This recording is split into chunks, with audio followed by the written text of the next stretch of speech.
Hey everyone, Zenit and viewers watching this, I am Artie, and welcome to another weekly gaming traffic, where I briefly show and tell about most interesting, in my opinion, games that has been released in the second week of November 2016.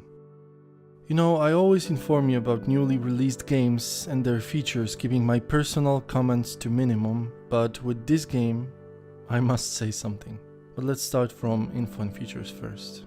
Planet Explorers is a sandbox open world adventure with RPG elements. The game uses voxel system, which means we can change the terrain in any way, build our own structures, machines, vehicles, objects, anything we want. Our imagination and the game's graphic engine is the only limit. In Planet Explorers, we can not only design our buildings and vehicles, but also weapons from scratch. Now, it all sounds and looks amazing, but the question is, why? Of course, we can get huge amounts of joy building all this, we creative people, but is there any other reason to build it? I personally slipped on many games like this. I don't want to bring any titles here, but let's say that such slip feels like scraps of No Man's Life on feudal sky of mechanic. I want to personally search the answer for the question, why build all that in Planet Explorers? Is there any reason to build all that?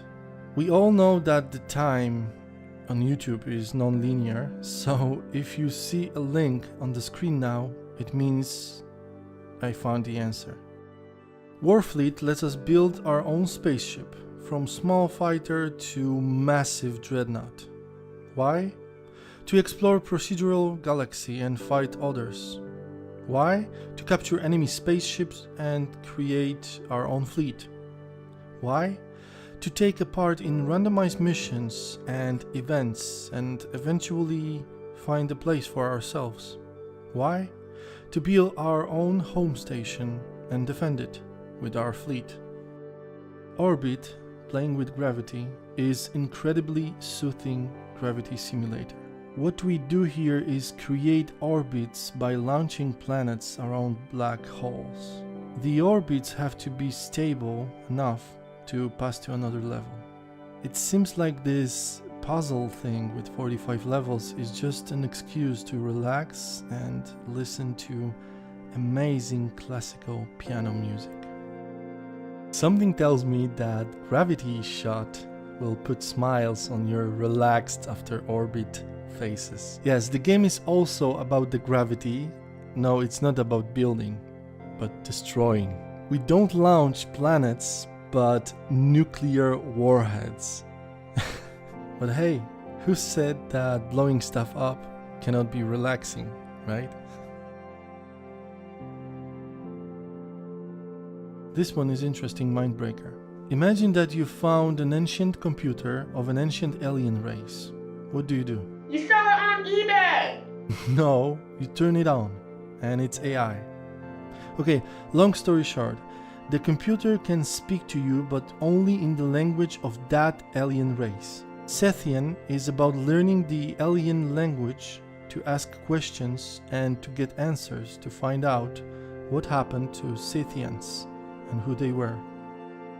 We had a couple of bomb releases this week, and Transport Fever is one of them. The game is a follow-up of Train Fever and a very old but iconic Transport Tycoon.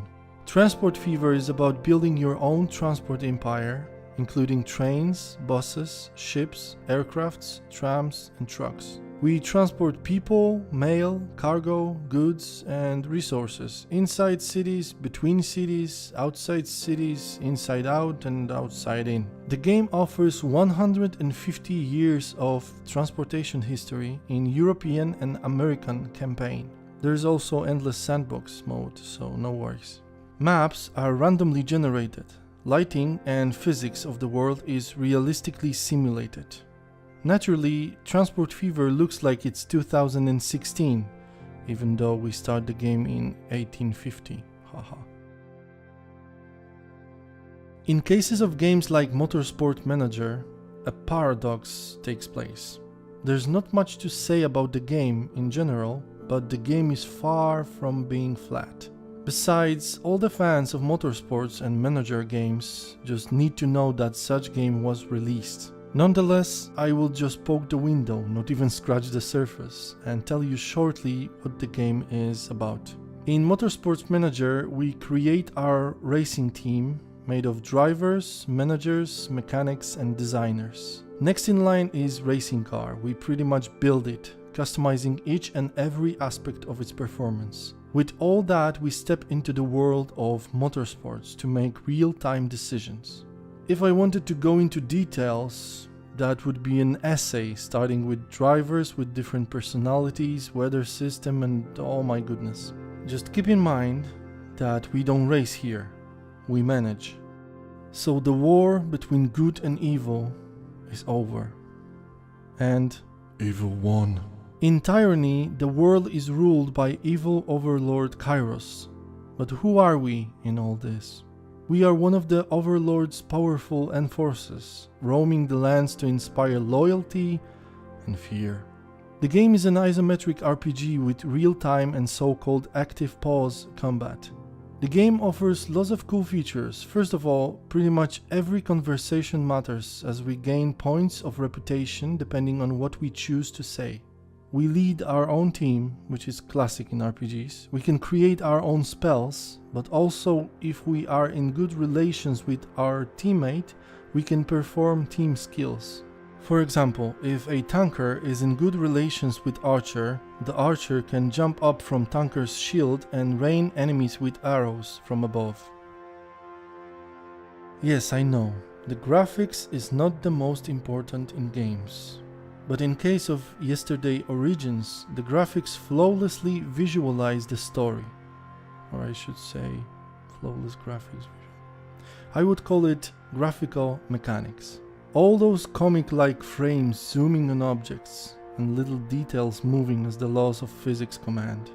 What about the story? It's about John yesterday, and his girl, Pauline. So John is being imprisoned under suspicion of witchcraft. Then he becomes immortal, but something goes wrong, to not spoil much. Oh, and the game is a modern point-and-click adventure. Yes, modern. Everyone likes to be nosy from time to time. Don't we all get shushed when neighbors argue behind the wall? People from formerly communist countries will feel this game. For everyone else, it's enough to say that in Beholder we are put in role of a douchebag. Manager of apartment building we are, installed by state. What is state? State is totalitarian state. Enough said. So what we do here is we spy on renters of the apartments and we are obliged to report anyone capable of plotting subversion against the state. You know what's tragic? Beholder, being just a game, is so true, even today. I just noticed that there are no proper platformers this week. Can't be. Well, Candle is an adventure puzzle game with elements of platformer. Or maybe adventure platformer with puzzle elements. The game is filled with traps and obstacles and we must puzzle them around or puzzle them out to move on. So it's a puzzle adventure with platformer elements. The graphics, everything we see are hundreds of hand-painted watercolor drawings, scanned picture after picture. So Candle is a work of art puzzle with adventure and platformer elements. Oh, and original soundtrack to that. So I think it's safe to say that Candle is a feast for eyes, ears, brain and manual skills. It's just awesome. Speaking of handmade, Don't Open the Doors, that's the title, is an action adventure game made of clay. That's right, everything's made of clay, then photographed and animated. Other than that, it's pretty cool action adventure in a weird world. Traps, monsters, bosses, secrets, treasures. I played lots of games like this when I was a kid. So yeah, it's pretty cool. Rayon Riddles, Rise of the Goblin King is a puzzle game with elements of adventure. We are locked in one location until we solve enough puzzle to open the way to another location. Sometimes we will have to go back to previous location to grab something which we use in the next location. The puzzles are simple enough to recommend this game for younger people.